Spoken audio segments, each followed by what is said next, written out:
Alors, buenas tardes a todas y todos. Je parlerai Pero voy a en hablar français en parce francés, que quand je veux parler porque cada vez que castillan, quiero hablar c'est en toujours español l'italien qui siempre vient. aflora el italiano.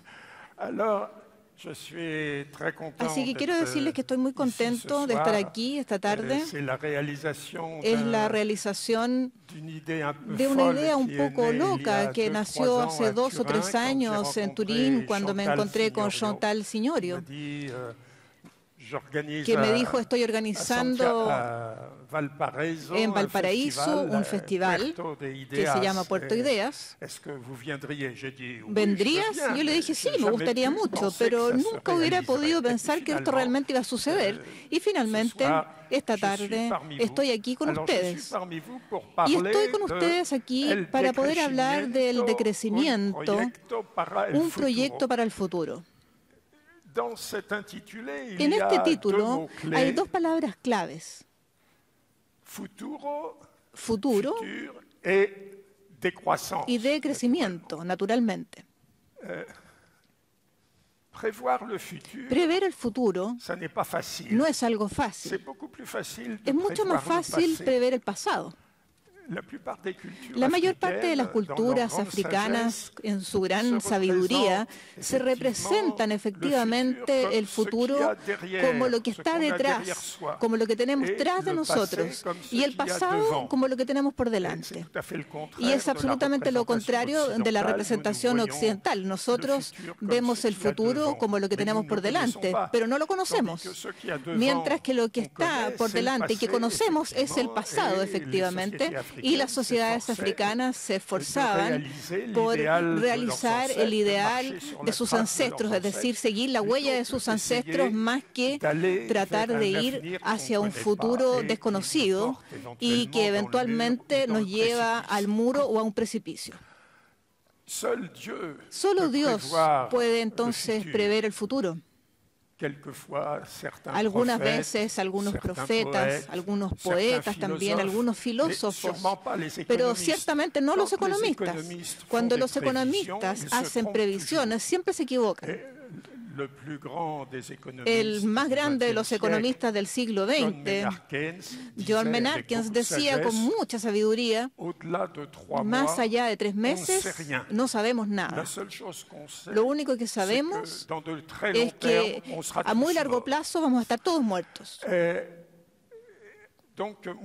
Entonces, durante toda mi carrera profesional yo fui un economista, pero al final de mi vida me he transformado un poco en un filósofo. Y por tanto voy a comenzar la reflexión del más gran filósofo de nuestra época, Woody Allen. Woody Allen nos dice: hemos llegado al cruce de 2 caminos. Uno nos lleva a la destrucción de la especie y el otro a la desesperanza total. Y agrega: espero que la humanidad sabrá escoger bien. Ahora, efectivamente tiene razón.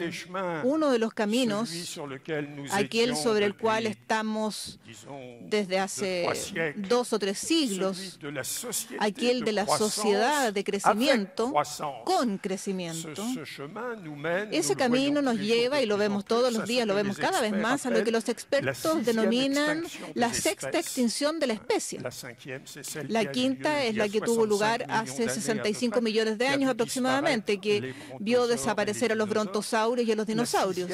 Y la 6ª tiene 3 diferencias con la precedente. Y es que es engendrada por la actividad humana. Estamos en lo que ciertos expertos llaman la antropocena, es decir, un periodo geológico donde la actividad humana tiene un impacto en el funcionamiento del cosmos. La segunda diferencia es que esta 6ª extinción se desarrolla con una velocidad fantástica. Las especies desaparecen a una velocidad de 100 por día. Es decir, mientras que yo estoy hablando, hay 1 o 2 especies que ya han desaparecido. Naturalmente no son especies tan visibles como los brontosaurios o los dinosaurios. A menudo se trata más bien de bacterias que viven en el subsuelo de los bosques que nosotros destruimos, los bosques amazónicos, los bosques de la Indonesia, bosques de África Central. Y la tercera, efectivamente, es que el hombre podría perfectamente ser la víctima. Lo va a hacer si es que continuamos en esta vía. Afortunadamente, desde hace aproximadamente 15 de septiembre del 2008 y el quiebre del banco Lehman Brothers, tomamos entonces otro camino, aquel que lleva a la desesperanza total, que va menos rápido hacia el derrumbe, hacia el colapso, pero que efectivamente implica una austeridad, una forma un poco masoquista que conlleva para Grecia, para los países de Europa, pero para casi todo el mundo en realidad, una situación un poco delirante, con miles y miles de cesantes, con una hambruna formidable, millones, 600, 700 millones de obesos y 1.000 millones de personas que no tienen suficiente que comer. Es decir, entonces una situación de austeridad cada vez más fuerte. Es la desesperanza, es la situación de una sociedad de crecimiento sin crecimiento. Ahora bien, efectivamente no he venido aquí para decirles que teníamos la opción entre la peste y el cólera, porque hay una tercera vía, hay un tercer camino. Es un pequeño camino que Woody Allen no vio y que es justamente lo que yo les voy a hablar hoy día, que es el decrecimiento. ¿Qué es lo que es este decrecimiento? En primer lugar, es un eslogan provocador. Un eslogan provocador que nosotros hemos experimentado la necesidad de utilizar a partir del 2001 o 2002 para poder significar la necesidad de romper con este doble impas de la sociedad de crecimiento con o sin crecimiento, de romper con otro eslogan que era absolutamente genial, que destruía, eso sí, toda posibilidad de alternativa y que correspondía exactamente a lo que había proclamado Margaret Thatcher: There is no alternative. El equivalente a nivel del proyecto mundial era el desarrollo sustentable. El desarrollo sustentable, un eslogan genial, publicitario, inventado por 3 criminales con cuello blanco, que son Henry Kissinger, Mitt Romney y Maurice Strong. Y efectivamente era la idea de que se le proponía a la humanidad, para el fin de la historia, para retomar la presencia de Fukuyama, el fin de la historia con la alianza de la democracia formal y del mercado. Entonces estamos en el año 2001, 2002, cuando se lanzó este eslogan. Estamos después de 1989, con la caída del muro de Berlín, con el fin del segundo mundo, el mundo soviético. Y si no hay más segundo mundo, tampoco hay tercer mundo. Y es el triunfo entonces del mundo único con un pensamiento único. Es el triunfo finalmente del hombre unidimensional de Marcuse, que no es más que el Homo economicus. Es el triunfo entonces de la economía de mercado después del derrumbe de la única alternativa que era contemplable desde las décadas precedentes, que era el socialismo.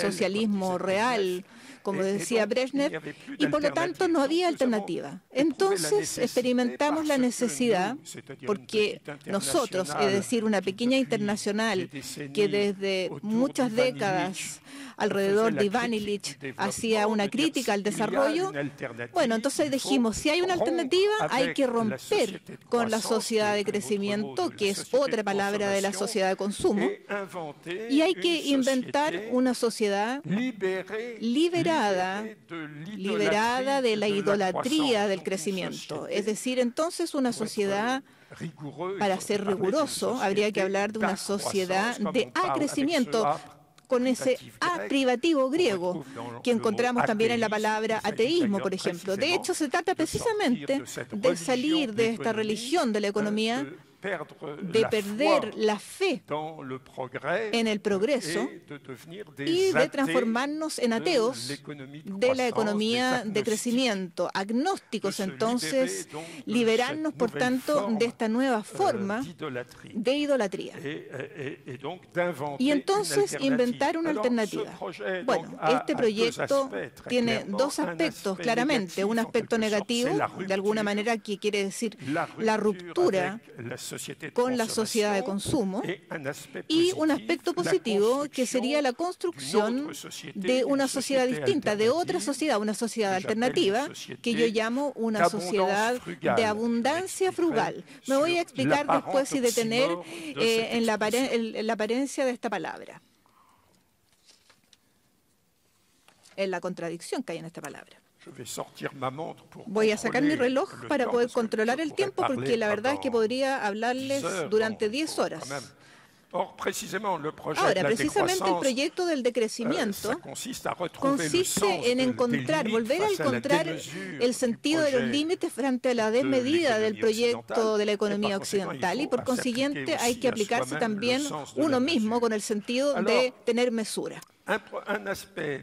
Un aspecto negativo, salir de la sociedad de consumo o la sociedad de crecimiento. ¿Qué es lo que es la sociedad de crecimiento? Otra palabra para decir sociedad dominada por la economía capitalista. Es una sociedad que poco a poco se ha ido dejando fagocitar por una economía de crecimiento. Y una economía de crecimiento es una economía que el único objetivo que tiene es el crecimiento por el crecimiento. El crecimiento para satisfacer las necesidades sería algo excelente, pero el sistema capitalista, Marx lo decía de hecho, acumulaba y acumulaba es la ley y los profetas. Acumular es la palabra marxista para el crecimiento. Entonces está basado, siempre hay que crecer, no podemos detenernos. Se encuentra el equilibrio únicamente como el ciclista que tiene que pedalear permanentemente, porque si deja de pedalear se cae. Efectivamente es lo que pasa con la crisis. Entonces es un sistema basado en un crecimiento infinito y evidentemente que está condenado al fracaso o a un impasse, porque no hay crecimiento infinito en un mundo que es finito. Estamos viviendo en un planeta que es finito, por lo tanto, en un momento determinado, no puede continuar indefinidamente. Entonces, esta sociedad poco a poco, tal como les dije, se dejó fagocitar por una economía de crecimiento. Al comienzo, cuando la economía del mercado apareció, sin duda, en el siglo XI, después se desarrolló en Florencia, en Venecia, se desarrolló en una sociedad totalmente distinta. Eran pequeños oasis en una sociedad inmensa, feudal, cristiana, lo que queramos ponerle. Y poco a poco entonces fue devorando como un cáncer que fue proliferando al interior de esta sociedad. Y esto de alguna manera movió justamente lo que historiadores llaman la primera revolución industrial, cuando sobre todo tuvimos la idea de utilizar las máquinas de fuego, es decir, máquinas que podían funcionar sobre la base de una energía que no es producida por el hombre, una energía que es un don de la naturaleza, que son las energías fósiles, el carbón en primer lugar y luego el petróleo. Esto engendró entonces una mutación. Algunos historiadores llaman mutación termoindustrial, termos por calor. Y contrariamente a la imagen que se dan en los manuales escolares, no es ni el progreso técnico ni el trabajo humano los que han engendrado este crecimiento fantástico de Occidente, sino que simplemente es la utilización de una energía gratuita, casi gratuita, que da un poder fantástico. Basta con pensar simplemente que cuando estamos llenando el estanque de benzina y ponemos 30 litros de benzina en el auto, es como si estuviéramos poniendo el trabajo de un obrero durante jornada completa durante 3 años. Entonces encontramos que el litro de benzina es muy caro, pero si tuviéramos que pagarle las miles de horas de trabajo equivalentes, nadie utilizaría un auto. Entonces, efectivamente, como dice un experto del petróleo americano, Richard Iber, el crecimiento salió de los pozos de petróleo y va a terminar con ella. Es un poco algo corto, digamos, pero fundamentalmente es así como sucede. Esta sociedad, entonces, se encontró entonces fagocitada por esta economía de crecimiento que funciona sobre una triple ilimitación. Ilimitación de la producción, lo que significa ilimitación en la utilización de los recursos naturales, renovables y no renovables, y limitación del consumo, lo que significa por el hecho de que tenemos la naturaleza, digamos, nos dotó de un estómago limitado, no podemos comer indefinidamente, incluso los obesos tienen que detenerse en algún momento. Y por consiguiente hay que crear necesidades artificiales. Necesidades, siempre cada vez más necesidades y cada vez más artificiales, con como resultado la tercera ilimitación, que es la ilimitación de los desechos, de todo lo que es desechable, lo que significa la eliminación en la contaminación del aire, que se vuelve cada vez más irrespirable,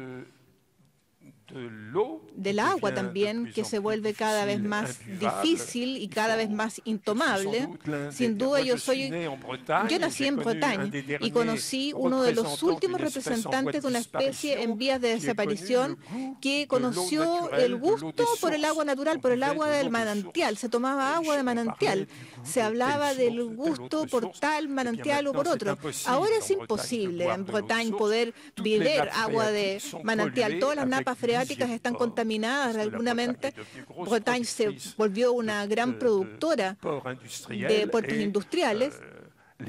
Y todos los desechos de los puertos, más los pesticidas y todo esto fue contaminando las aguas de la Bretaña.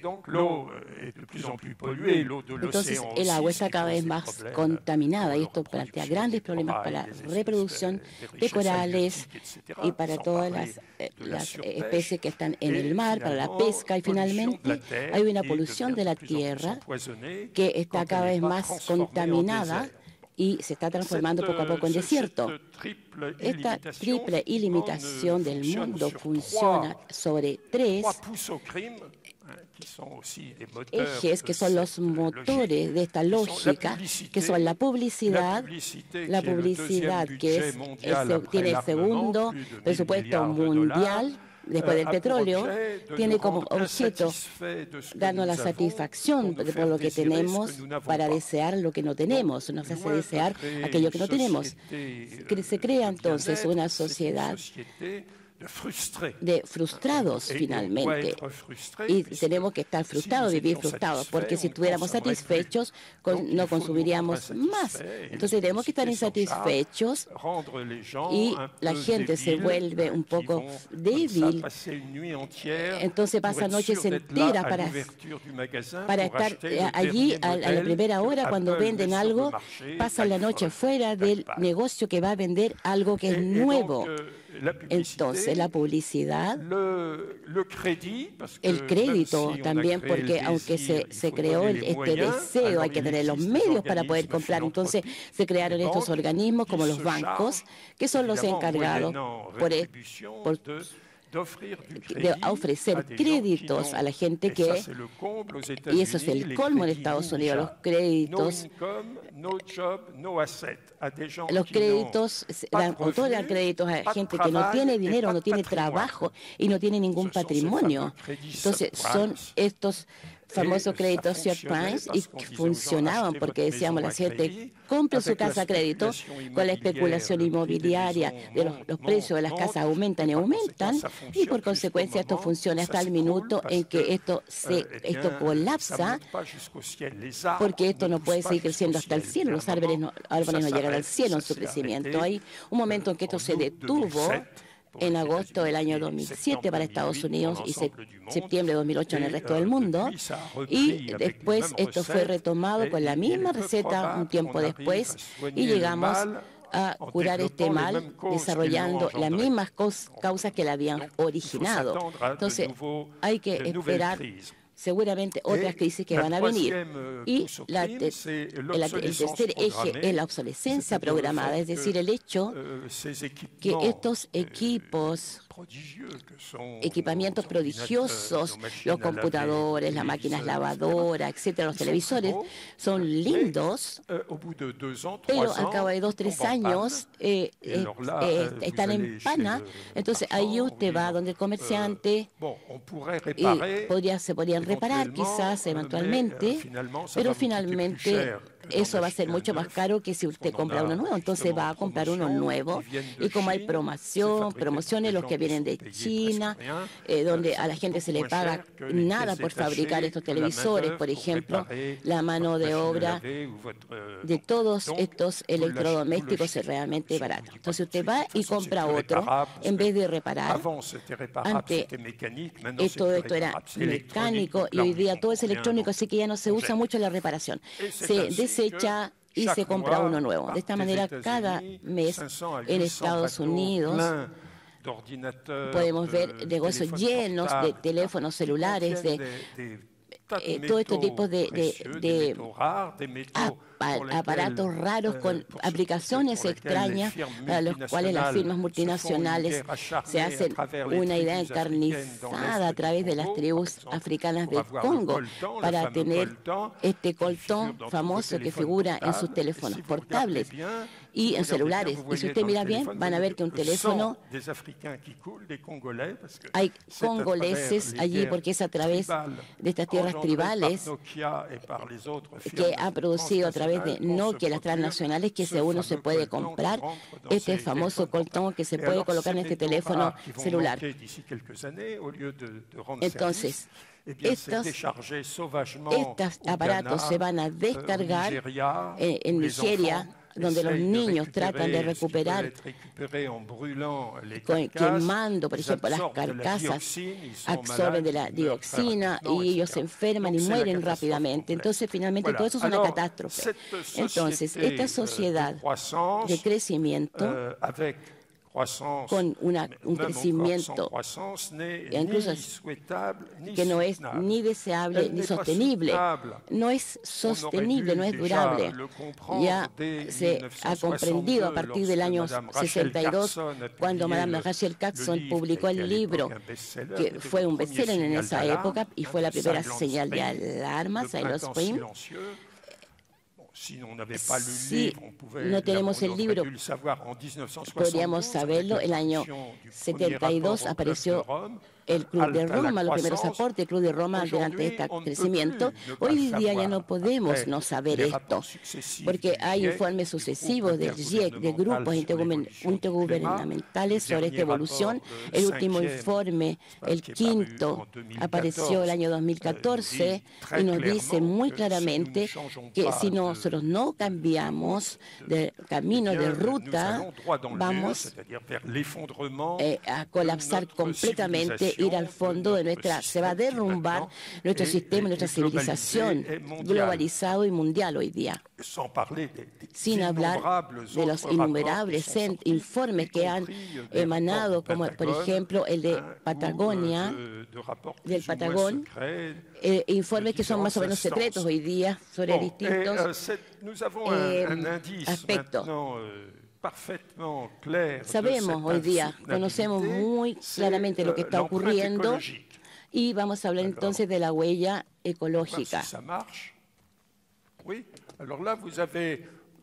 Aquí tenemos tenemos todos los países del planeta. La línea negra representa el nivel de huella ecológica sustentable. Si a través de nuestro consumo, a través de lo que producimos, por los desechos que producimos, no vamos más allá de este espacio.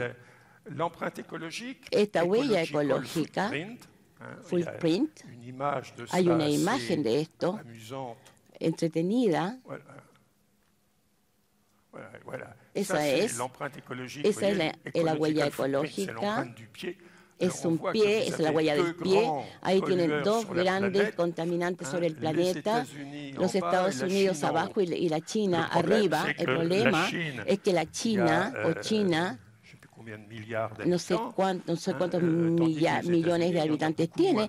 Estados Unidos tiene menos habitantes. El problema no es tanto el hecho que hay muchos chinos, sino que los americanos contaminan demasiado. Entonces, esta huella ecológica es el efecto, provoca un efecto sobre la planeta en cuanto a la producción y el consumo y nuestros desechos también. Y todas nuestras producciones, todo nuestro consumo y todos nuestros desechos tienen un impacto que se traduce, podemos medir haciendo distintos cálculos en la superficie planetaria. La superficie de la planeta representa 65 millares de hectáreas y que no son útiles, no son, como dicen los especialistas, bioproductoras. No se les puede, el fondo de los océanos también. No podemos hacer muchas cosas ahí, sino que enterrar allí, lanzar los desechos nucleares como los soviéticos, la cima de las montañas, para los alpinismos, por ejemplo, pueden ahí lanzar sus tarros que han tomado de cervezas, pero el espacio tiene 12.000 millones de hectáreas y una parte de esto la tenemos a disposición, solamente 2 hectáreas bioproductivas, y esto corresponde a la línea.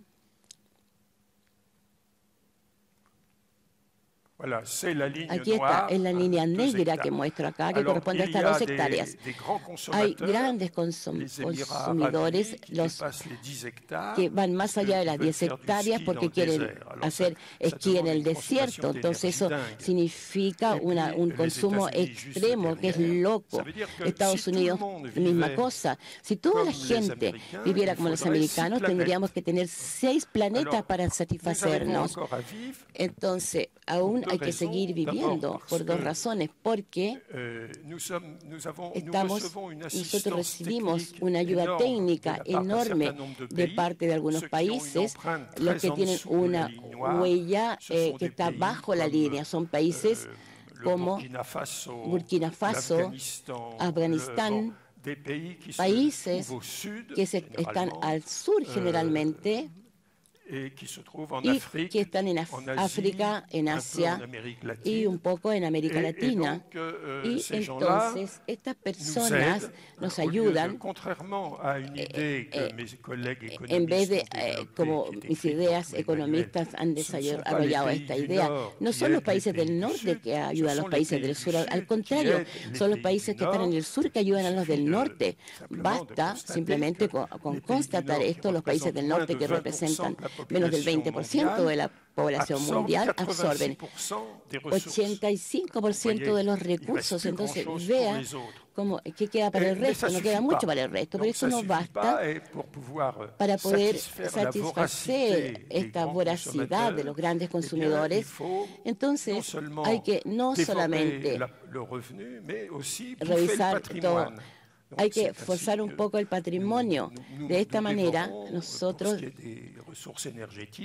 pensar en estos recursos energéticos. El planeta se ha demorado millones de años en fabricar y nosotros los consumimos en muy poco tiempo. Entonces, este sistema no va a durar mucho.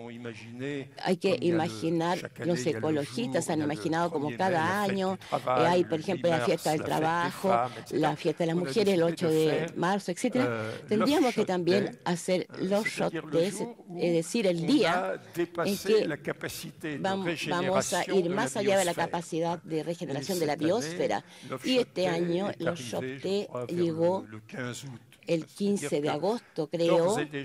Entonces, nosotros estamos consumiendo más del 50% de la capacidad de la biosfera. Entonces, podríamos pensar que esto no puede durar indefinidamente. Llegará un momento en que esto va a parar. Todos los cálculos muestran que un día esto se va a detener entre el 2030 y el 2050, si nosotros no cambiamos de actitud. Pero esto tampoco es deseable, porque este sistema extremadamente voraz no aporta gran satisfacción a aquellos que son las víctimas, finalmente, evidentemente, porque es un sistema que genera tremendas desigualdades, tremendas injusticias, incluso para aquellos que aprovechan, o son los que aprovechan todo esto, como por ejemplo lo muestra el trabajo de un colega economista, Thomas Piketty, con su libro, que fue muy denso, un poco aburrido, pero que fue un bestseller, y hubo 2 premios Nobel que lo consideraron como genial. Y entonces, porque mostró allí algo muy sencillo, que efectivamente la sabiduría del pueblo, y es que la riqueza no hace la felicidad. Es decir, que las sociedades que tienen grandes desigualdades en esta sociedad, incluso los ricos, no están bien, no se sienten bien, porque se sienten amenazados y están estresados por esto. Entonces, realmente las sociedades, podemos decir que la gente son relativamente felices en estas sociedades que son más igualitarias. Ce qu'avait montré déjà un ancien prix Nobel, non, il l'a pas eu, mais un ancien responsable del Banco Mundial, Herman Daly, él calculó le Genuine Progress Indicator, indicador de progreso del bienestar auténtico, y entonces lo que mostraba era que en los años 60, en 70, el Genuine Progress Indicator, el progreso genuino, el indicador era el crecimiento. El crecimiento, los economistas la miden a través de índices, que es el Producto Interno Bruto, es decir, la suma de producción o asimilada. Entonces vemos que más aumenta el Producto Interior Bruto, más aumenta un cierto número o cantidad, ¿no es cierto?, de contaminación, y otras cosas también aumentan, como el estrés, la seguridad, y entonces nosotros ganamos, algunos ganan mucho, siempre ganan mucho, pero siempre hay que gastar más, no para vivir mejor, sino para compensar, para reparar los daños del crecimiento, porque esto provoca daños materiales y no materiales, intangibles también, y para compensar, reparar y compensar solamente. Mientras más estresados estamos, más vacaciones necesitamos tomar, y esto tiene un costo. Tomar curas del psicoanálisis, esto también cuesta dinero. Y no solamente cuesta para vivir mejor, sino para no vivir más mal, para tratar de mantener su nivel. Entonces él dedujo de este Producto Interno Bruto lo que llamó los gastos de reparación y de compensación. Y vemos que a partir de los años 70 hay una tijera estadística, es decir, una separación entre la curva que mide de alguna manera el bienestar estadístico, es decir, la riqueza estadística, y la curva que mide abajo el bienestar experimentado, vivenciado. Y esto es corroborado por toda una serie de otros índices. Bueno, sucede que más recientemente una organización inglesa, la New Economic Foundation, tuvo la idea de calcular una especie de índice de la felicidad, porque el objetivo de las sociedades modernas, la modernidad, que es también una de las formas a través de la cual se anuncia el triunfo de la sociedad de crecimiento, la modernidad se anuncia como el objetivo de Jeremías Bentham, retomado también por otros autores, como la mayor felicidad para la mayor cantidad. entonces traicionó su promesa en el sentido de que nos damos cuenta de que las sociedades donde tal como podemos medir son más contentas, no son las que son más ricas o las más productivas. Entonces, ¿cómo se calcula este índice? Bueno, es la suma de tres índices, que son la huella ecológica, porque si la huella ecológica no es sustentable, podemos pensar que la sociedad no tiene futuro, por lo tanto no es muy feliz.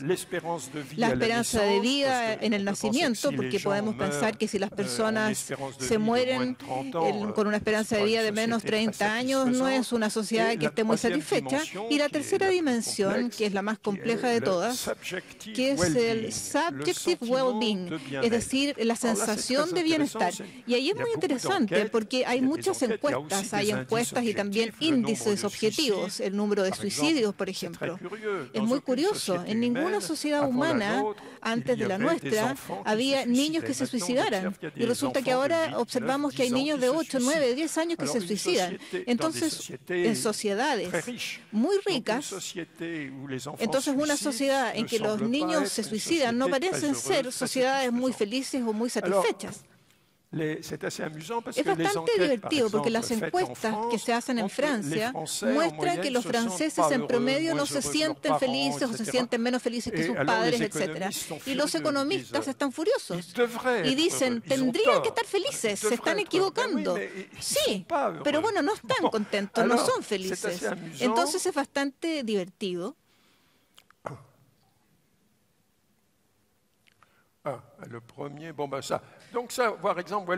Veamos este ejemplo. Tienen acá Estados Unidos.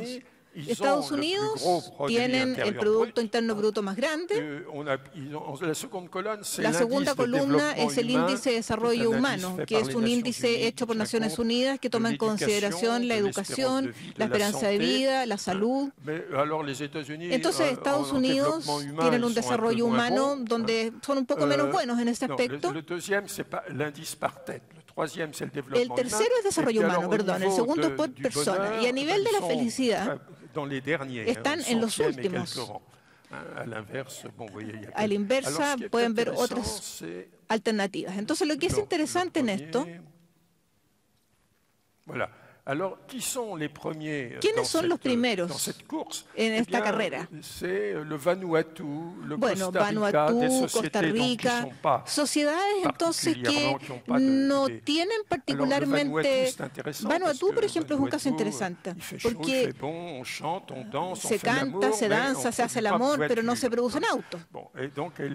Entonces las personas aparentemente están contentas, son felices, mientras que en Estados Unidos están llegando al lugar 150 aproximadamente por ahí. Entonces pareciera ser que esta sociedad de consumo no es ni deseable ni sustentable y por consiguiente tenemos todo el interés en salir de ahí. ¿Y a salir de ahí para qué? Simplemente para intentar construir un futuro sustentable y un futuro deseable.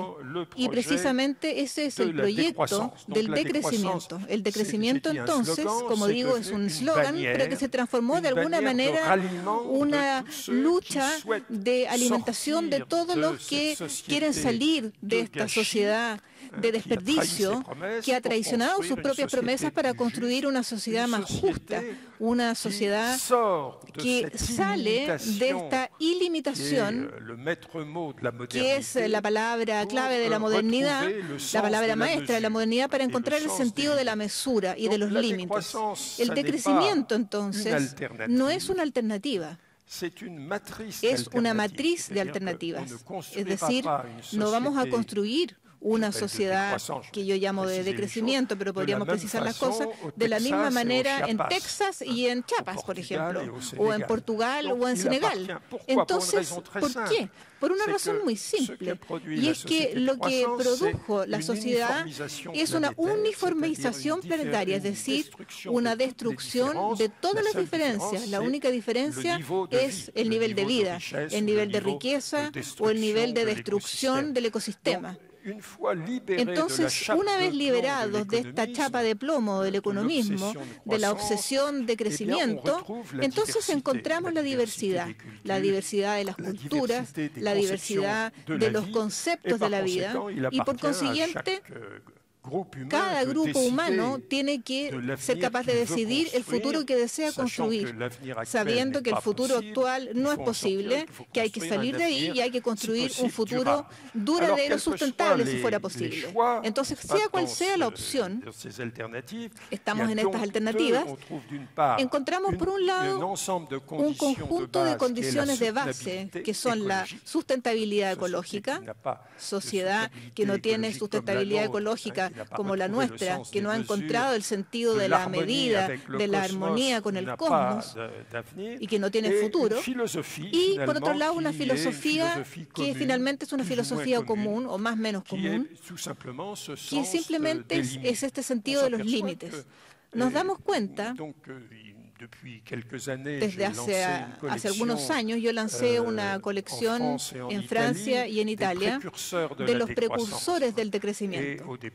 Y al comienzo yo decía, bueno, los precursores, los maestros de alguna manera, eran Iván Illich sobre todo y un filósofo franco-griego, Cornelius Castoriadis. Un poco también un teólogo protestante, Jacques Ellul, que hizo algunas críticas de la técnica. Pero bueno, trabajando un poco más nos dimos cuenta que había muchas ideas que eran compartidas y que finalmente, aparte de un pequeño paréntesis de 2 o 3 siglos de la sociedad moderna, de la sociedad de crecimiento, todas las sociedades y todos los pensadores compartían una cierta filosofía basada en la sabiduría, basada en el sentido de los límites.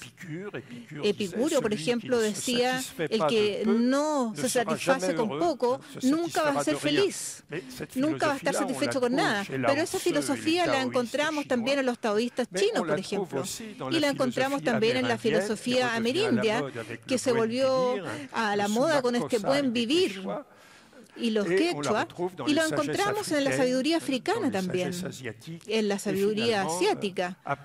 Y finalmente, entonces, aparte de Descartes, por ejemplo, hay muy pocos filósofos o pensadores que hayan pregonado hacer del hombre un maestro dominador de la naturaleza, es decir, ponerse en lugar de Dios y todas las otras sabidurías que no, porque digamos que la sabiduría estaba basada en lo razonable, en oposición a la racionalidad de los economistas, que es la base de la ilimitación. Entonces yo esta alternativa la llamé una sociedad de abundancia frugal. Me podrán decir, pero usted criticó el desarrollo sustentable como si era de alguna manera una contradicción, es decir, esta figura retórica que tiene una idea contraria.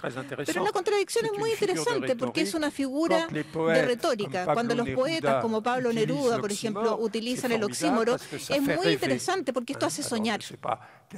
No sé cuáles son los oxímoros utilizados por Neruda, pero, por ejemplo, el poeta francés Gérard de Nerval, a propósito justamente, para mí es uno de los más lindos poemas, habla del negro sol de la melancolía.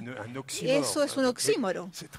Es muy hermoso. Yo soy el tenebroso, el inconsolado, el príncipe de Etenia.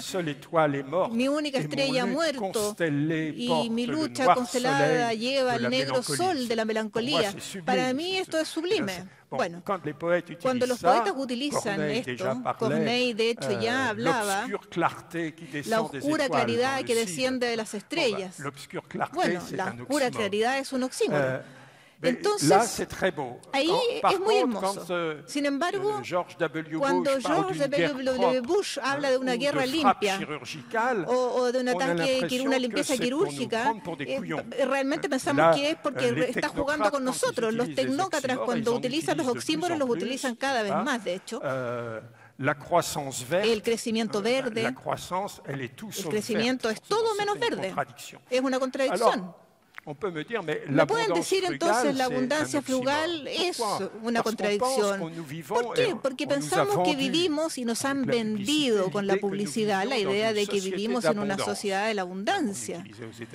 En Estados Unidos se decía Affluent Society, que es el título de un ensayo crítico de John Keynes. No me acuerdo, de hecho. Bueno, célebre en los años 60. Pero no. Efectivamente vivimos en una sociedad de desperdicio, un desperdicio fantástico, fabuloso, una sociedad del espectáculo, como decían los situacionistas, una sociedad, pero vivimos en una sociedad de la rareza, de la escasez, y tiene que ser una de escasez para poder crear valor para el mercado. Entonces, botamos una cantidad de dispositivos porque ya no funcionan, pero ya no tenemos la posibilidad de respirar un aire sano, limpio, de tener agua potable, de tener un alimento confiable. Sabemos que todo lo que comemos estamos corriendo el riesgo de tener cáncer, obesidad y un montón de otras cosas. Entonces, estamos en una sociedad de la frustración. Es lo contrario a una sociedad de la abundancia. Y de hecho, si no hay límite, no puede haber satisfacción, porque somos como los toneles de las Danaides, que se van vaciando a medida que van llenándolo. Entonces, la palabra abundancia, sociedad de la abundancia, yo lo tomé prestado de un antropólogo americano, Marshall Salis, que escribió un libro muy hermoso que en inglés se llama Stone Age Economics, pero que fue traducido al francés y creo que en español también debe estar traducido como la edad de piedra, edad de la abundancia. Era el antiguo título bastante provocador, pero la tesis de este personaje es muy importante porque nos dice, como respuesta a la idea del Affluent Society, nos dice la única sociedad que legítimamente podemos considerar como una sociedad de la abundancia en la historia de la humanidad es la sociedad de los cazadores del Paleolítico y los recolectores del Paleolítico. ¿Por qué? Porque esa sociedad de la que van quedando todavía algunos rastros en la Amazonía y en Australia, porque son personas que tenían pocas necesidades. No tenían, por ejemplo, necesidad de tener un teléfono móvil, ni siquiera tenían necesidad de tener un auto, por lo tanto, ni máquinas de lavar tampoco, porque no había ropa. Entonces, al tener pocas necesidades, no necesitaban una actividad que fuera muy importante para satisfacerlos.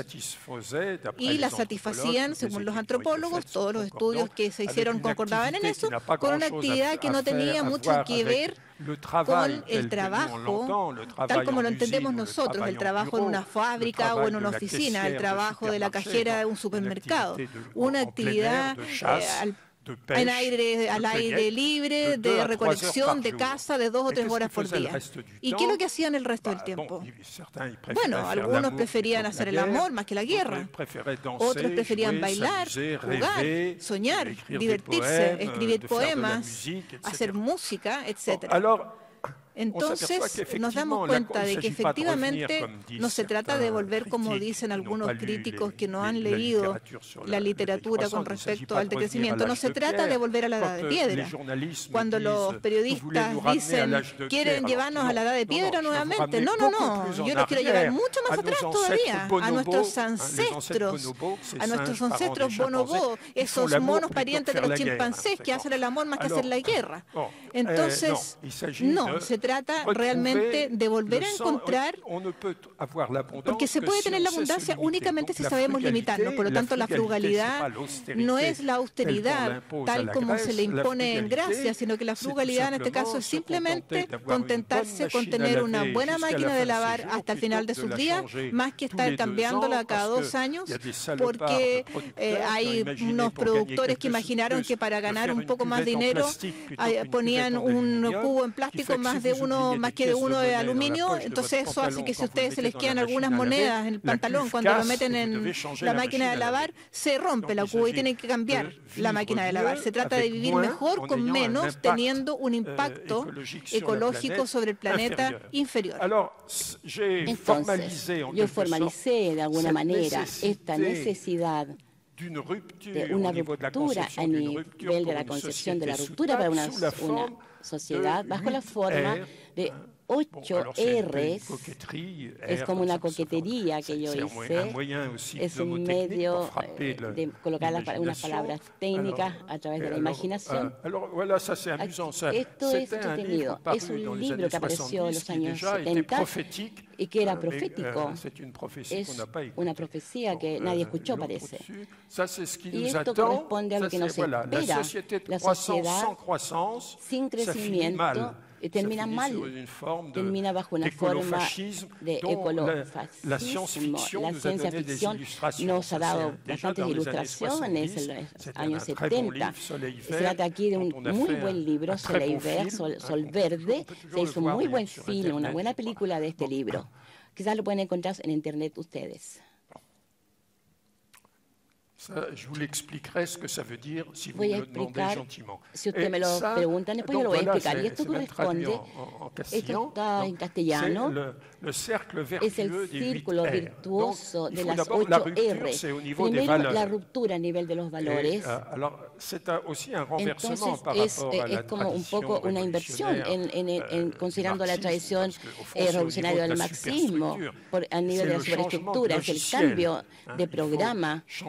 Y hay que cambiar en vez de tener la idea de querer dominar a la naturaleza y querer aplastar a los demás y querer tener siempre más. Hay que revalorizar efectivamente el altruismo más que la competencia exacerbada, la armonía con la naturaleza.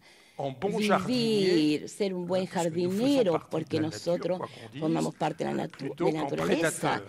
No tenemos que ser predadores, nosotros estamos viviendo como predadores realmente hoy día. Entonces hay un cambio de valores. Si cambiamos los valores, vamos a cambiar también el concepto, es decir, la manera de aprender nuestra realidad, particularmente abandonar los programas, todo lo que tiene que ver con esta idea economicista y ver todos los problemas bajo forma económica, más bien sobre una forma política, social, cultural. Esto es el cambio de programa. Si cambiamos esto, estamos obligados a cambiar la base, la infraestructura, como se decía en la jerga marxista, cambiar el modo de producción, los medios para producir, la lógica de la producción, lo que producimos.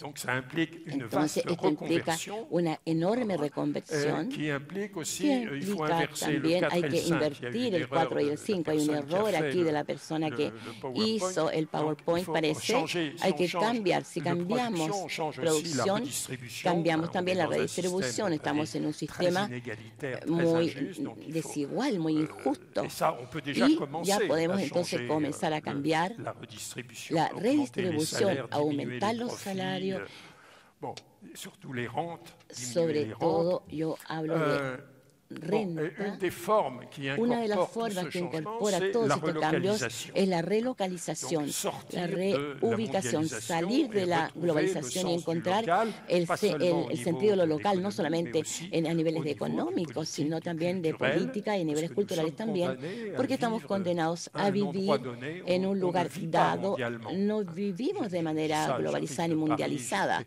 Yo estaba en París, tomé el avión, vine acá, pero eso es excepcional. Yo soy bretón, yo tengo raíces muy fuertes con mi tierra natal y mis raíces están ahí. Mis raíces no son Valparaíso y yo estoy contento de poder percibir las diferencias. Yo me siento profundamente de allá y estoy condenado a dormir en un lugar preciso, en una casa precisa, etcétera. Entonces hay que reencontrar el sentido de lo local. Por supuesto que hay que reducir todo lo que es el malgasto y reducir también la obsesión de producción, de trabajo, salir de este imperialismo del trabajo y reutilizar. No botar cosas. Esto implica un cambio en el comportamiento personal en cuanto a la lógica de producción, porque el productor siempre va a estar haciendo producto, pero nosotros tenemos que tratar de reparar, reciclar, en vez de comprar un producto nuevo. hay que tener una ecoconcepción del producto y todo esto evidentemente es algo revolucionario. Pero la primera revolución, que corresponde al número 1, es la revolución cultural y eso no se hace tomando por asalto un palacio de invierno como lo pensaba. Se pensaba en el año 17. Esa es la revolución del imaginario. El proceso es lento, hay que entenderlo así. Pasa por conferencias en Valparaíso, pero no solamente eso. Implica lo que yo llamo una descolonización de lo imaginario.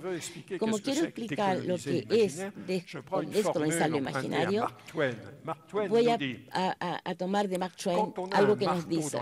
Cuando tenemos un martillo en la cabeza, tenemos tendencia a ver todos los problemas bajo forma de un clavo. Entonces, nosotros, hombres modernos, tenemos en la cabeza un martillo que es la economía y tenemos tendencia a ver todos los problemas bajo una forma económica. Lo que es interesante, yo que soy economista durante toda mi vida y también hago la filosofía de la economía, es que en el fondo algo que es muy reciente en la historia, antes del siglo XVII prácticamente en literatura usted no encontraba nada de esto, no encontraba preocupación de tipo económica. Con los fisiócratas esto empezó a cambiar realmente. Y evidentemente el mundo entero se occidentalizó, incluso los yihadistas, y ahora hay que descolonizar entonces este imaginario, y para descolonizarlo tenemos que comprender cómo fue colonizado. Y luego enseguida hay todo un proceso que se parece un poco al psicoanálisis de masas. Y es cosas que un pensador ya, Reich y Fromm, habían ya pensado en los años 60 y 70. Entonces, esto no es un programa, insisto en este punto, para evitar los contrasentidos. El decrecimiento no es un proyecto político, es un proyecto societal y con algunas implicaciones políticas, naturalmente, pero no se trata de hacer un partido político y tomar el poder a través de un golpe de Estado o a través de elecciones. No, no es eso. Se trata de crear una toma de conciencia de masa, desarrollar todo esto a partir de aquí, entonces de allí. Hay algunos países, hay muchos partidos políticos ya, algunos partidos políticos, yo pienso, por ejemplo, en España, en Grecia, en Italia, y puedo retomar muchos trozos del decrecimiento si eso les interesa. Eso no va a hacer mal a nadie, pero luego el programa político es otra cosa y depende de las condiciones que se tenga de manera local. No hay que hacer un programa político de una sociedad alternativa, no se hace de la misma manera en Chile y en Noruega, por ejemplo, son cosas distintas, los contextos son totalmente diferentes, pero esto es válido para todas las sociedades, así como la filosofía del sentido del límite también. Concretamente, para dar una idea, me han pedido que haga un programa, pero para las elecciones de 2007 se ha publicado un programa para Francia, pero ese año 2007, y este programa tiene algunos puntos, es revolucionario, es reformador, pasa por una serie de proposiciones de reforma y encontré una huella durable y tiene implicaciones muy fuertes porque la huella de los franceses va más allá del 15%. Entonces implica una reducción no de consumo, más bien en cuanto a la manera de producir lo que se consume, y eso implica la relocalización.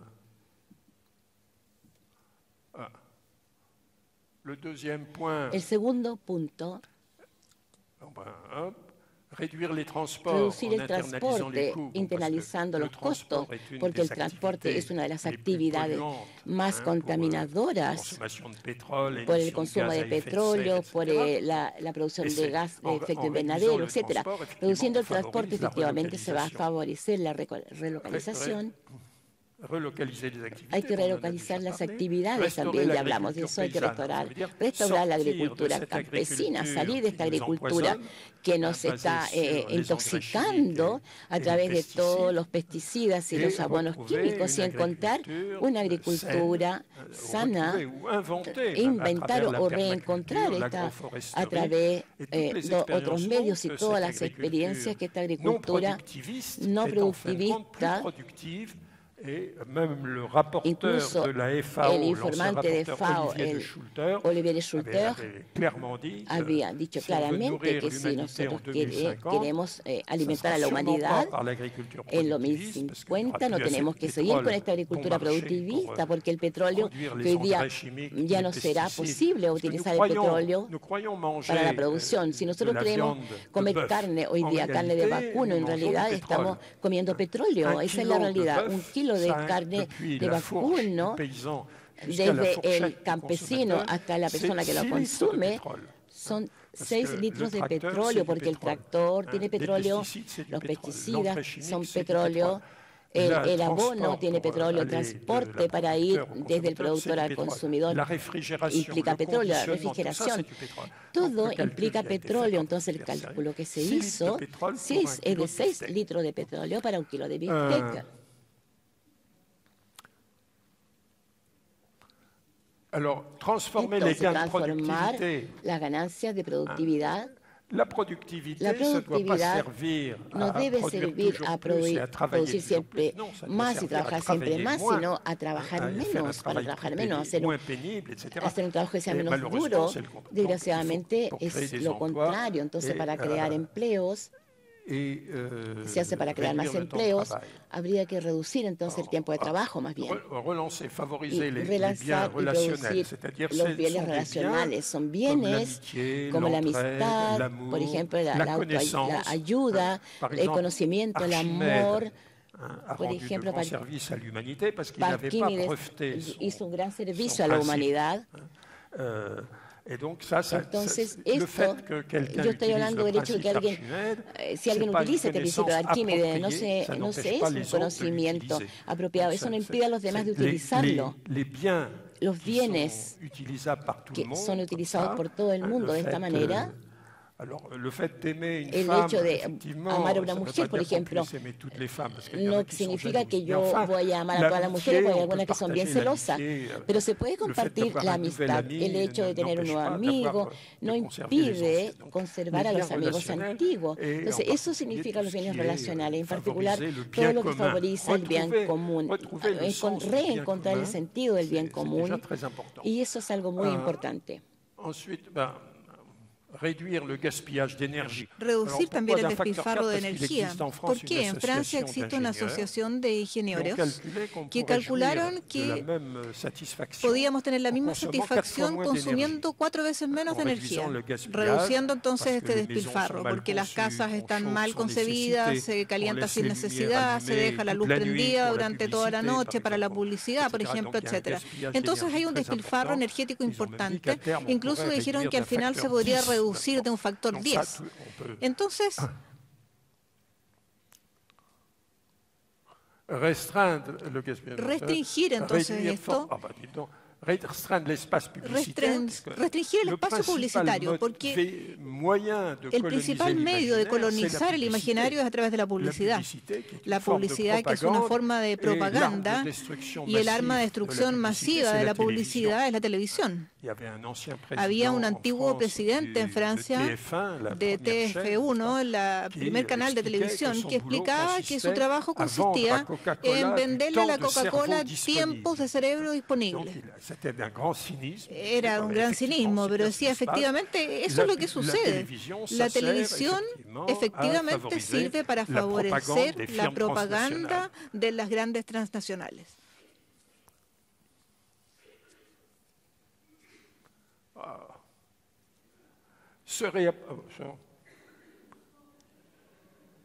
reorientar la investigación tecnocientífica. Por ejemplo, justamente desarrollar la investigación en la agricultura orgánica más que en la productivista, desarrollar la investigación en la medicina medioambiental más que en la medicina genética. Hay que hacer elecciones, hay que optar. Actualmente se opta en el sentido de las lógicas transnacionales que financian la investigación y no en las lógicas que son deseables, tanto para la durabilidad, la sustentabilidad y la satisfacción de la gente. Nunca se le preguntó a ningún pueblo del mundo si estaba interesado, si era favorecedor a la nanotecnología. A lo mejor la nanotecnología puede hacer algo muy útil, pero no deberían preguntarnos nuestra opinión. Simplemente nos imponen orientaciones de investigación, particularmente en el ámbito de la medicina, que hace una medicina que cada vez es más selectiva, porque sabemos muy bien que los trasplantes de órganos y demás no vamos a poder hacerlo para todas las poblaciones del mundo. Por consiguiente, somos llevados a extraer riñones e hígados a los pobres en India o en otros lugares para poder permitir que los ricos puedan prolongar por algunos años una vida que no necesariamente es muy satisfactoria. Y finalmente, reapropiarse el dinero. Hay alternativas anarquistas. Hay gente que dice hay que suprimir el dinero. No, el dinero existía hace mucho tiempo. Aristóteles ya analizaba el dinero como un bien común que permite intercambiar y favorecer los intercambios. Pero si es un bien común, entonces no hay que dejarlo en manos de una institución privada que es un banco, sino que hay que reapropiarse de la gestión del dinero y de su uso, porque el dinero puede ser un buen servidor, pero siempre es un mal maestro. Por lo tanto, hay que usar el dinero como usar la técnica, pero no dejar que nos transformemos en esclavos. Entonces, para concluir, yo diría que hay que volver a encontrar la sabiduría del caracol. El caracol es un animal muy interesante. Ustedes han visto que es el símbolo del decrecimiento, pero es también el símbolo del movimiento amigo de dos otros movimientos muy cercanos al decrecimiento en muchos aspectos, el movimiento Slow Food y de los neosimpatistas. Los neosimpatistas zapatistas de Chiapas utilizaron y eligieron como emblema el caracol. Caracoles, el caracol de Chiapas es un caracol particular, efectivamente, y para ellos es el símbolo de la democracia del pueblo, porque se llamaba la gente del pueblo en la sociedad maya, por ejemplo, y también en otras sociedades, la azteca también, con justamente esta concha. Entonces, para Chiapas, ellos tienen 5 zonas, 5 caracoles, que son las 5 zonas liberadas, que están en autogobierno, con este eslogan, comandar o mandar obedeciendo. Y está absolutamente en la lógica de la aspiración democrática del decrecimiento. Y para mi amigo Carlos Petrini, el movimiento Slow Food, tal como lo indica la palabra, se escogió justamente el caracol a causa de la lentitud. Para el decrecimiento es sobre todo porque el caracol es un ejemplo de sabiduría. Según un texto muy hermoso de Iván Illich, que dice que el caracol construye la delicada arquitectura de su casa haciendo círculos crecientes que obedecen a la razón geométrica como el crecimiento económico. Pero el caracol es más inteligente que el hombre, porque después de la cuarta alveola se detiene. Porque si construyera una quinta, sería 18 veces el volumen de todas las otras y toda su actividad no le bastaría. Por lo tanto, a partir de la cuarta se detiene, vuelve atrás, hace un decrecimiento, consolida entonces lo que ya está adquirido. Tenemos que encontrar esta sabiduría del caracol. Vale decir, volver a encontrar el sentido de los límites, volver a encontrar la sabiduría de todas las sociedades. Nosotros no hay que renegar, digamos, nuestro pasado tampoco. tenemos la aspiración a la desmesura, la aspiración a la trascendencia, a algo. Eso es algo muy hermoso en sí mismo, en el deporte, por ejemplo, superarse. Pero simplemente hay que saber poner límites cuando esto pone en peligro la sobrevivencia de lo que los griegos llamaban la ubris, la desmedida, la desmesura. Había que disciplinar. Y todas las religiones, todas las sabidurías en la humanidad están intentando limitar lo que Spinoza llama los pacientes tristes, es decir, la sed de riqueza, la sed de poder. Hay que saber entonces limitarse y limitar para poder crear una sociedad donde se pueda vivir, que sea sustentable. No digo, como algunos de los profetas del decrecimiento, un decrecimiento feliz, porque la felicidad es algo muy complejo, pero por lo menos un decrecimiento sereno. El decrecimiento no es el crecimiento negativo, no es reducir, no, es intentar vivir mejor con menos, teniendo un sistema de vida, no digo un sistema económico, sino un sistema de vida, por lo tanto de producción, de consumo, de distribución, que sea lo más deseable posible, lo más satisfactorio posible y en armonía con el planeta. Muchas gracias por su atención.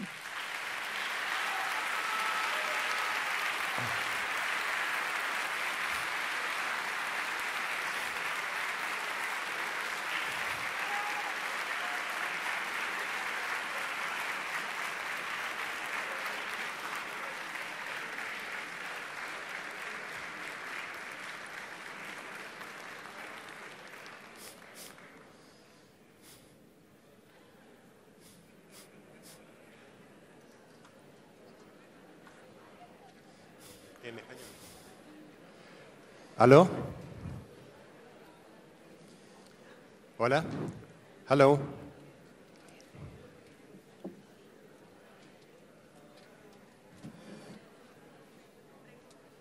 Je dois prendre. Tiene que ponerse audífonos.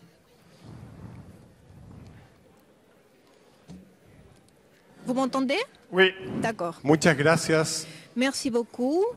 Por su exposición, disfruté mucho de ella. J'étais très contente de vous écouter et je suis très optimiste en écoutant et en voyant la quantité de gens qui est venue vous voir aujourd'hui.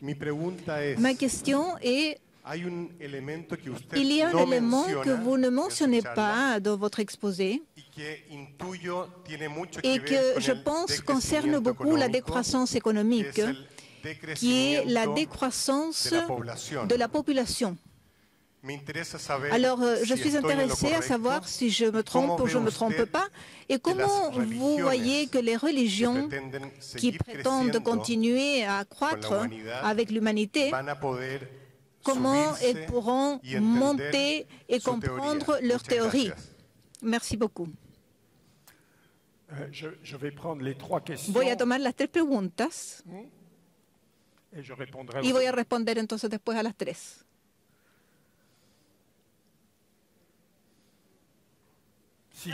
Si es que hay 3 preguntas. Oui, ici. Merci beaucoup pour la conférence. Le Chili est un pays qui a regardé et regarde toujours historiquement les États-Unis. Et notre culture et nos mœurs suivent un peu cette tendance de façon assez importante. Quel est le premier pas en termes de mètres carrés personnels pour mettre en place la culture de la décroissance? La última pregunta ahora.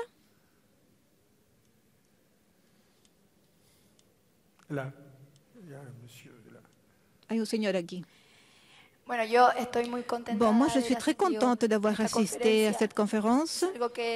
C'est quelque chose que je partage, cette pensée, en fait, il y a longtemps. Je me souviens que quand j'étais à l'université, j'ai commenté à un professeur d'économie et il m'a dit, si tu mets des limites à la croissance, tu mets des limites à l'intelligence humaine. Et moi, j'ai resté un peu comme ça. C'est un professeur d'économie qui m'a dit ça de cette université. ocurre lo siguiente. Mais il se passe ce qui suit. Je veux vous demander de réfléchir un petit peu sur cette idée-là. Que se passe-t-il quand on nous dit cela? Parce qu'en effet, quand on met des limites au développement, on met une limite aussi à notre intelligence. Et j'aimerais bien que vous développiez aussi un peu le système démocratique. Parce que, quoique le système économique où nous sommes insérés, le capitalisme, le néolibéralisme, ou ce que nous connaissons tous, est basé aussi sur un système politique qui est le système démocratique libéral. Alors si vous dites en effet qu'il faut changer le système ou le système de croissance, sous quel cadre politique on pourrait le faire? Comment on pourrait nous organiser politiquement parlant? Et moi je pense aussi, à partir de mon point de vue, que nous devons tuer les idoles, tuer l'État, tuer la religion, tuer l'économie libérale. Merci pour m'écouter, monsieur. Bueno, muchas gracias. Muchas gracias por estas tres preguntas. Hay un frustrado, hay alguien que quería tomar la palabra. ¿Puedo aceptar una cuarta pregunta, tal vez? Porque este señor va a hacer una embolia si no le dan la palabra. ¿Le pueden dar el micrófono, por favor?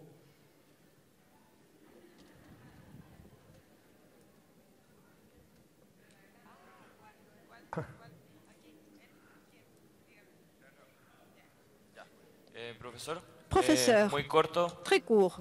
Le quería preguntar Je voulais vous demander sur votre position par rapport à la critique du courant de la décroissance, à partir de quelques positions comme la critique de la valeur, par exemple, par rapport à la transition ou de la sortie de l'économie, parce qu'il serait impossible de le réaliser de façon pacifique. Je considère que vous avez très raison pour dire que ce n'est pas de prendre le palais d'hiver, mais une transformation plus profonde. Je suis d'accord avec vous, mais il y a une critique à la décroissance, parce que ceci ne peut pas être fait de façon pacifique. Et ceci déjà a lieu, cette sortie de l'économie de façon assez violente. OK. Bon, alors, la première, je remercie les quatre intervenants a las cuatro personas que han planteado las preguntas, que son muy pertinentes. Es verdad que yo no hablé del problema demográfico por una razón.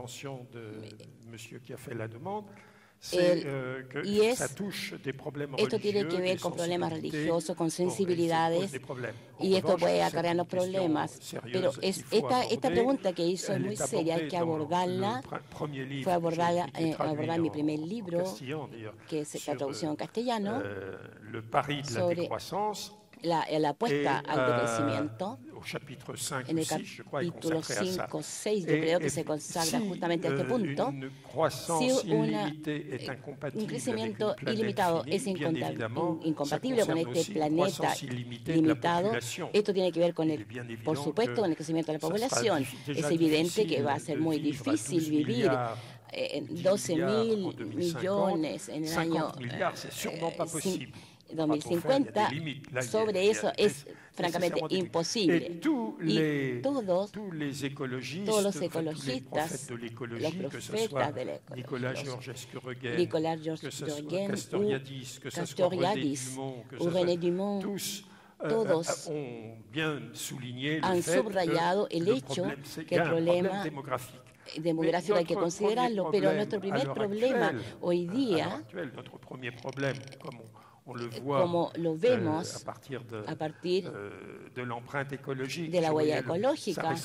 Esto se parece un poco a la huella ecológica, este logo de la conferencia del puerto de ideas.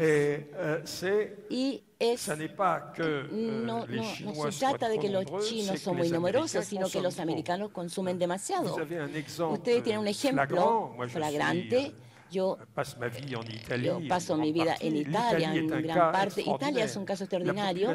El pueblo italiano disminuye, pero la semantificación del país aumenta. Es decir, el impacto ecológico de un pueblo que disminuye, Italia aumenta, sigue aumentando. Entonces, no es que los italianos sean muy numerosos.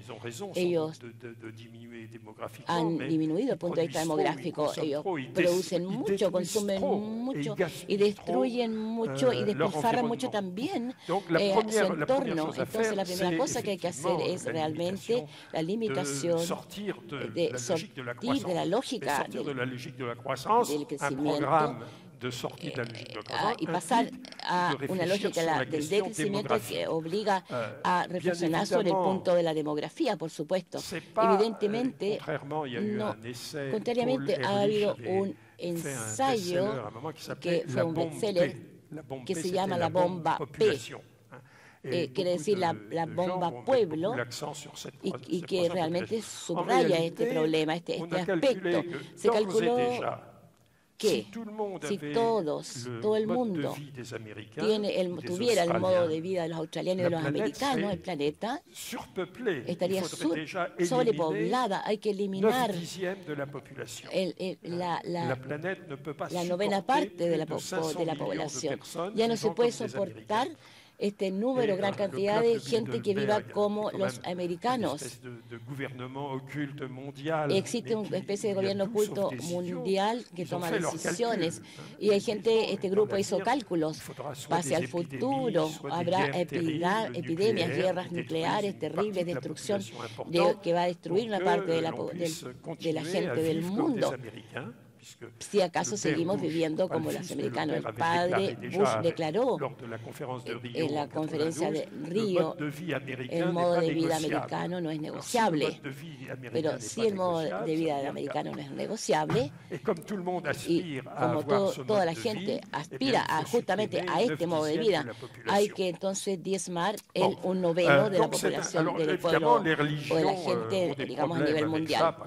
Esto acarrea un problema, porque tenían un programa un poco arcaico, una concepción un poco arcaica. Entonces, la encíclica Laudato Si del Papa Francisco, que planteaba esto, el tema de la demografía, que es muy ambiguo. Por otro lado, con algunas intervenciones públicas en África, dijo, sin embargo, que la Biblia, el Evangelio, no decía que había que sobrepoblarse y sobrereproducirse como conejo. Entonces, él tocó este tema, habló sobre la limitación de preservativos, etc.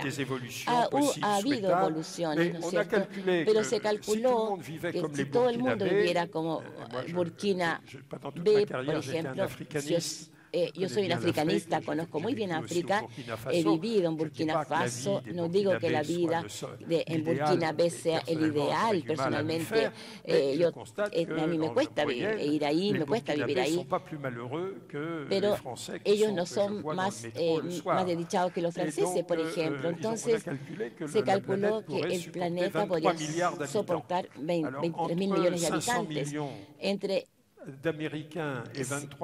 500 millones de americanos, y esta cifra hay un margen, es decir, que los demógrafos han calculado que naturalmente había una tendencia a la disminución de la fecundidad y el aumento, la disminución de la mortalidad se frena también. Nosotros, por ejemplo, en Francia se ha producido una inversión, la esperanza de vida disminuye a causa del cáncer y de la contaminación. La esperanza de vida en buena salud, digamos, ha disminuido. Entonces la humanidad debería estabilizarse normalmente alrededor de 10.000 millones o 12.000 millones en el año 2050. 12.000 millones se podría dar en agricultura biológica, no es el ideal, pero esto significa que no es un tema, no es el tema más dramático ni el más urgente. El más urgente es detener el cambio climático y la destrucción de la biodiversidad, porque para poder alimentar esta población no tenemos que seguir degradando la planeta, porque si no todo será transformado en desierto. Entonces, James Lovelock ha calculado esto en su último libro, La revancha de Gaia. El planeta podrá soportar el año 2100 una cincuentena de millones de habitantes entre el Polo Norte y el Polo Sur. Punta Arenas, por ejemplo, se podría ir a vivir. En el Polo Sur podríamos vivir, pero para los otros puntos esto va a ser muy difícil. Entonces, no se trata para mí de un problema tan grave. La segunda pregunta era sobre Chile. Sí, el primer paso. Eso es, el primer paso para romper esto. Bueno, no hay una receta para salir. ¿De qué? Salir de la adicción de consumismo extremo. Somos drogados del crecimiento. Y como todos los drogados, tenemos una tendencia a preferir continuar frecuentando otro dealer, el que vende la droga, en vez de desintoxicarnos, tomar una cura de desintoxicación. Y para hacer esto último, sí, yo les podría dar algunos consejos que se podrían practicar. Mi mentor Ivan Illich decía, hay que practicar el tecnoayuno, el ayuno de carne, por ejemplo, del viernes. Hay que hacer este tipo de ayuno de tiempo en tiempo, no porque la técnica sea diabólica, quizás es diabólica en algunos casos, pero es simplemente para probarse que somos capaces de no contar con ella.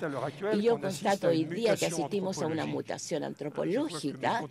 Creo que mis contemporáneos son una especie que está en vía de transformación. Pasamos del Homo sapiens al Sapiens humericus, una nueva especie. Ellos siempre están colgados a una prótesis artificial. No estamos en la transhumanidad del proyecto que vemos en California, pero ya estamos en una vía de mutación antropológica. Entonces, hay que practicar. Cada uno puede escoger los límites para comenzar. Mi consejo es, si ustedes no lo han hecho antes, es tirar el televisor a la basura, por favor, porque es una vía de descolonización del imaginario muy importante. El segundo, y esto quizás le va a parecer heroico, yo nunca he tenido teléfono celular. À le supprimer. N'étant pas devenu toxicodépendant, no hay que je n'ai jamais eu à me libérer de la drogue. Tuve celular y nunca tuve que ser tóxico-dependiente en ese sentido. Para los que es tóxico-dependiente es más complicado desprenderse de aquello. Después está el auto. Es cierto que la bicicleta también, ciertamente, como lo demostró Ivan Illich, es el medio de locomoción que va más rápido en velocidad generalizada y es menos contaminante. En París sucede que esto funciona muy bien. Ando en bicicleta hace 40 años, circulo como auto. Ahora, para ir en bicicleta de París a Valparaíso, más difícil. Evidentemente, habría sido mejor ir en barco, con un velero, por ejemplo. Alguna vez pensé, los bretones son marinos, como ustedes saben, y se cantaba mucho esto. Goodbye Fahrenheit, hardi les gars, ils quitteront bientôt. Adieu à Mexico. Puis nous irons à Valparaíso. On chantait, nous irons à Valparaíso. Cantábamos, íbamos a ir a Valparaíso, iremos a Valparaíso. Bon, alors ça m'aurait beaucoup la verdad es que me habría gustado mucho ir por el Cabo de Hornos y llegar a Valparaíso. Fantástico. Pero evidentemente habría sido más complicado para dar una conferencia aquí. Bueno, entonces no hay receta. Cada uno tiene que decidir el cambio y tratar, sobre todo, de que haya un cambio colectivo a nivel de los amigos, ir desarrollando vías alternativas. En Francia tenemos un movimiento importante que llamamos los AMAP, Asociación para la Mantención de una Agricultura Campesina. Son personas que se reúnen con productores y que firman un contrato con el productor para que el productor les proporcione productos sanos, orgánicos, sin pesticidas, que se compromete a comprarlos, eventualmente se compromete también a ayudarlos en la recolección para poder trabajar. Esto depende de distintos contratos. Esto nació en Japón, de hecho. Después de las bombas atómicas, los japoneses se preocuparon en tener alimentos sanos después de la Segunda Guerra Mundial. Funciona bastante bien. Tienen otras formas así, bancos del tiempo escogido, etcétera. Las ciudades en transición, de eso vamos a hablar en la última pregunta. Y luego, la tercera pregunta, bueno, el profesor suyo, no digo que sea estúpido, pero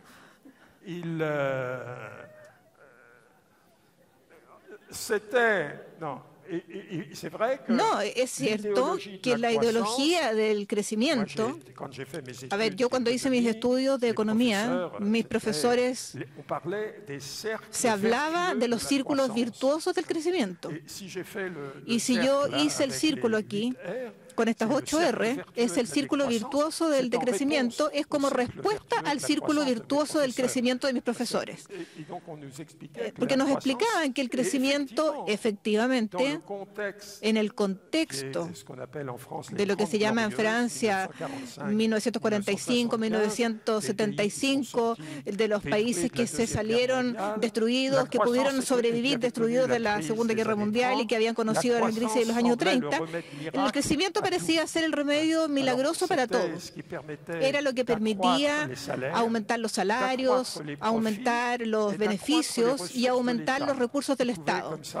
Que de esta forma entonces se podría financiar lo que se llamó el Estado Social, el Estado Providencia, el welfare en Inglaterra. Vale decir, financiar la seguridad social, las asignaciones familiares, las pensiones de jubilación, etcétera. Entonces se decía que era un juego que tenía 3 ganadores. El Estado ganaba, los patrones ganaban y los obreros ganaban, todos ganaban, salvo que había 2 perdedores, pero no se hablaba de ellos. Era la naturaleza que pagaba la factura, y hoy día, si tenemos problemas con el cambio climático, no es a causa de los problemas de los gases de efecto invernadero. Estos van a tener efecto en 70 años más, sino que es a causa de las emisiones de ese periodo de prosperidad de la preguerra, porque los gases con efecto invernadero se demoran 70, 100 años para disiparse en la estratosfera.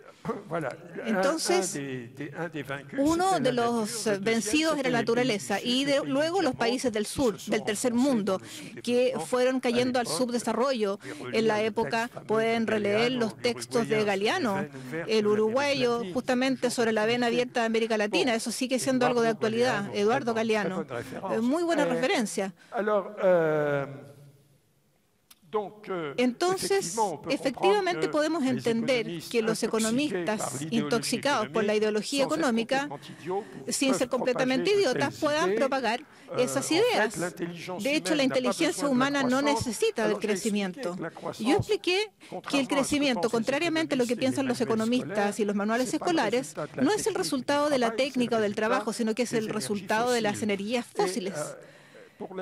Y para el ingenio humano, podemos decir que los griegos del tercer siglo antes de Jesucristo tenían un dominio de la técnica extraordinario. Simplemente no tenían el petróleo. La energía era limitada. La energía muscular, los animales, pero hay que alimentarlos, los esclavos también, de hecho. El viento, el sol, los molinos de viento, los ríos. Hasta el siglo XVIII no permitía milagros, digamos. El milagro fue el carbón con la máquina de vapor. Entonces, si ustedes... Yo digamos que soy un fanático de la máquina denticitaria. Se encontró en los años 20 o años 30, incluso tal vez antes, en una roca cerca de L'Île de Cité, en un islote. Se encontró entre lo que se encontró en el siglo III a.C., había estatuas, bronces que están en el Museo Arqueológico de Atenas, y luego se encontró un bloque Y no se entendió muy bien de qué se trataba. Se llamaba máquina denticitaria y luego hubo algunos científicos que se abocaron a eso y trabajaron 20, 30, 40 años con rayos X, con escáner, etcétera, y finalmente se entendió que era un computador, una especie de computador, se llamaba computador de la antigüedad. Es una máquina fantástica. A partir de ahí se reconstituyó y se encuentra en el Museo de Atenas. Si ustedes miran en Internet esta máquina, van a ver realmente que era fabulosa. Esto quiere decir entonces que los ingenieros griegos de la Alejandría, Arquímedes era justamente uno de los discípulos o representantes, tenían competencias técnicas. Ahora, la mente humana fue progresando sin que hubiera crecimiento económico. No era para el crecimiento que hacían eso, lo hacían por el placer de hacer cosas técnicas. Lo mismo se hacía en China también, de hecho. Bueno, eso es lo que yo respondería a su profesor, entonces. Y además, con respecto a la democracia, sí, nuestra democracia liberal es bastante relativa. Porque nuestros ancestros, estoy hablando para mí como francés, nuestros ancestros, los filósofos de las luces, de la ilustración, los luminismo, ellos querían emancipar al hombre. Emancipar al hombre de tres potencias heterónomas que pesaban sobre el régimen: la trascendencia, allá arriba, la costumbre, las tradiciones y la revelación. Entonces era algo que les parecía arbitrario. Las costumbres, como decía Pascal o Voltaire, bueno, se cambia de costumbre como de caballo, digamos, como en la posta, se hacen 20 kilómetros y después otros. Parece ser algo bastante arbitrario, insoportable. La revelación, la verdad se encuentra en el Evangelio, o en el Corán, o en la Biblia. Entonces querían salir de esta triple heteronomía para construir una sociedad autónoma. Ese era el proyecto democrático inicial. Jean-Jacques Rousseau, una sociedad en la cual los hombres decidieran tener ese don y se dieran a ellos mismos las leyes. Y finalmente el resultado fue la sociedad más heteronoma de la historia, una sociedad dominada por los mercados financieros y por la mano invisible. Al menos estas sociedades insoportables del antiguo régimen, cuando ya no se soportaban, bueno, se podía guillotinar al rey y nos deshacíamos de él, pero ¿cómo quieren guillotinar la mano visible? Porque no es visible. ¿Cómo quieren dominar o cortarle la cabeza a los mercados financieros? Entonces, es en nombre de los mercados financieros que hemos impuesto a Grecia planes de austeridad absolutamente contrarios a todos los votos sucesivos del pueblo griego. En las elecciones, en los referendos, el pueblo griego dijo 3 veces 3 no. Y Europa dijo, igual lo van a hacer porque las leyes de la economía son superiores a la voluntad del pueblo. Entonces, ¿esa es la democracia? Lo que nosotros queremos en la sociedad del decrecimiento, según las ideas tanto de Cornelius Castoriadis, la democracia directa, y los coanarquistas americanos More Bookchin, la democracia municipal, queremos efectivamente volver a encontrar la verdadera, y como tratan de hacerlo, de hecho, los neozapatistas con los caracoles liberados, queremos volver a encontrar la democracia en su sentido más profundo. No necesariamente fácil, de hecho, la democracia es bastante más complicado, pero finalmente donde podamos construir una verdadera sociedad autónoma, y eso, una democracia a 10.000 millones, no creo. La democracia, personalmente, yo la veo más bien a nivel de un pueblo de 300 habitantes, tal vez de 4.000, de 5.000. Pero más allá de eso, podemos delegar a instancias superiores. Ese es el esquema propuesto por M. Bookchin, municipalidades y municipalidades. Un sistema piramidal con distintos niveles.